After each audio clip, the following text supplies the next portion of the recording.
చెరబట్టి ఈనాడు అక్రమ నిర్మాణాలు చేపట్టబట్టే ఇవాళ చెరువులలో ఉండాల్సిన నీళ్లు, కుంటలకి వెళ్లాల్సిన నీళ్లు, నాలాలో ప్రవహించాల్సిన నీళ్లు, వర్షపు నీళ్లు మొత్తం రోడ్ల మీద ప్రవాహమైంది. చెరువుల్లో ఉండాల్సిన నీళ్లు మన కాలనీలకు, మన బస్తీలకు వచ్చినాయి. మన రోడ్ల మీద వరదై పారింది. అందుకే నిన్న గంటల కొద్దీ ట్రాఫిక్ జామ్ అయింది. మరి దీన్ని పరిష్కరించుకోవాల్సిన బాధ్యత మన మీద ఉన్నదా లేదా ఒక్కసారి ఆలోచన చేయండి. ఇవన్నీ ముందస్తుగా ఆలోచన చేసి ఈనాడు చెరువులు ఆక్రమించుకున్నా, కుంటలను ఆక్రమించుకున్నా, నాలాలను ఆక్రమించుకున్నా, ప్రభుత్వ పార్కులను చెరబట్టినా ఈరోజు నిర్దాక్షిణ్యంగా ఆ అక్రమ కట్టడాలను తొలగించుకుంటూ వాటిని పునరుద్ధరించుకుంటూ వెళ్తున్నాం. ఇవాళ తెలంగాణ ప్రజలు, ముఖ్యంగా నగరానికి సంబంధించిన పెద్దలు ఆలోచన చేయండి. ఒక ఇంచు కానీ, ఒక గుంట కానీ, నేను కానీ, మా భట్టి గారు కానీ, మా శ్రీధర్ బాబు గారు కానీ, మేమెవరమైనా ఒక ఇంచు భూమి అయినా మేము తీసుకున్నామా? ఎవరికైనా అందజేసినామా? ఇవాళ వాటిని తొలగించి ఇవాళ మంచి చెరువులను పునరుద్ధరిస్తున్నాం. లేక్ ఎకానమీ అని మా అక్కలకు, ఆడబిడ్డలకు ఈ లేక్ల చుట్టూతా మంచి షాపింగ్ మాల్స్ డిజైన్ చేసి కూరగాయలు అమ్మడానికి, పాలు అమ్మడానికి, పండ్లు అమ్మడానికి ప్రజలు వాకింగ్ కోసం వచ్చి పాలు, పండ్లు, కూరగాయలు తీసుకెళ్లడమే కాకుండా వాళ్ళ మన్మన్లను, మన్మరాలను ఆడిపించుకోవడానికి ఆట స్థలాలను ఈరోజు లేక్ల చుట్టూతా మనం అభివృద్ధి చేస్తున్నాం.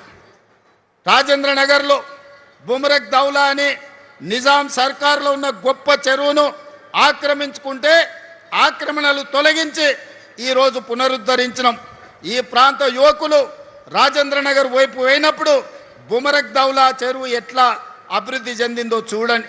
కుక్కట్పల్లిలో నల్ల చెరువు చూడండి, హైటెక్ సిటీ దగ్గర తుమ్మిడికుంట చూడండి, లేకపోతే సున్నం చెరువును చూడండి. అంతెందుకు మా హనుమంతన్న 50 ఏళ్ళు కొట్లాడిండు బతుకమ్మ కుంట ఆక్రమణలు తొలగించమని. ఇవాళ అంబర్పేటలో ఉన్న బతుకమ్మ కుంటకు పోయి చూడండి అక్కల్లారా, దాని పేరే బతుకమ్మ కుంట. వెనకటికి ఆడబిడ్డలు బతుకమ్మ ఆడి బతుకమ్మల్ని ఆ కుంటలో వదిలేటోళ్ళు. బీఆర్ఎస్ నాయకులు అంబర్పేట ఇన్ఛార్జ్ ఎట్ల సుధాకర్ రెడ్డి అని ఆ బతుకమ్మ కుంట 15 ఎకరాలు కబ్జా పెట్టుకొని కేసీఆర్ వచ్చినప్పుడు హెలికాప్టర్లో గులాబీ పూలు జల్లిండని ఆ 15 ఎకరాల బతుకమ్మ కుంట ఆ ఎట్ల సుధాకర్ అన్నట్టు ఆయనకు రాసిచ్చిండు. వాళ్ళ తాత జాగీరా రాసి అని కానీ నేను అడుగుతున్నా.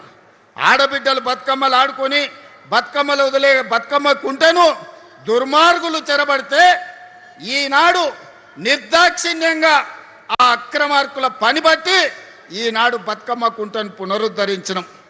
గొప్ప గొప్ప వ్యక్తులు గండిపేట హిమాయత్ సాగర్ను ఆక్రమించుకుంటే వాటన్నిటిని తొలగించే ప్రయత్నం చేస్తున్నాం. ఇవన్నీ మా కోసం కాదు, ఇవన్నీ భవిష్యత్ తరాల కోసం.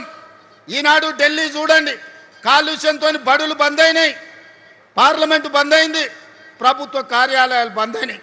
ముంబైలో వాన వస్తే రోజుల కొద్దీ ఇంట్లోకి వెళ్ళి బయటకు వెళ్ళలేని పరిస్థితి. బెంగళూరులో ఇంట్లో నుంచి వెళ్తే ఎప్పుడు ఎయిర్పోర్ట్కి వెళ్తామో మనకు తెలియదు. చెన్నైలో వాన వస్తే పడవల్లో తిరుగుతారు. కలకత్తాలో శాంతి భద్రత లేక కత్తులతో పొడుచుకుంటారు.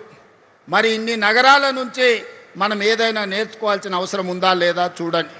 అందుకే ఈనాడు దుర్మార్గులు, ఆక్రమించుకున్న వాళ్ళు, కబ్జా కోరులు బాధపడ్డా సరే కొద్దిమంది బాధపడవచ్చు. లక్షలాది ప్రజలకు న్యాయం జరుగుతుంది. ఈ నగరం అంతర్జాతీయంగా రాణిస్తుందని హైదరాబాదు నగరంలో కబ్జా కోరలు బీకడానికి ఈనాడు మన ప్రభుత్వం పనిచేస్తుంది. భవిష్యత్తులో ఇంకా బలంగా వ్యవహరిస్తుంది. దుర్మార్గులను తోక కత్తిరిస్తుంది. వాళ్ళ వెనకాల ఉన్నోళ్ళని కూడా వాళ్ళ పని పడతామని చెప్పి ఈనాడు ఈ వేదిక మీద నుంచి నేను చెప్పదలుచుకున్నా. అందుకే మిత్రులారా, ఈనాడు ప్రపంచం మన వైపు చూస్తుంది. చరిత్రలో జూన్ 10, 2026 తారీఖు చరిత్రలో సువర్ణ అక్షరాలతో లిఖించబోతున్నాం. భారత్ ఫ్యూచర్ సిటీలో ఈనాడు green pharma, sports, education, health, అదేవిధంగా AI, data centres, GCC centres, global fortune 500 కంపెనీలను వీడికి రప్పించేదానికి ఈరోజు పునాది వేసుకున్నాం.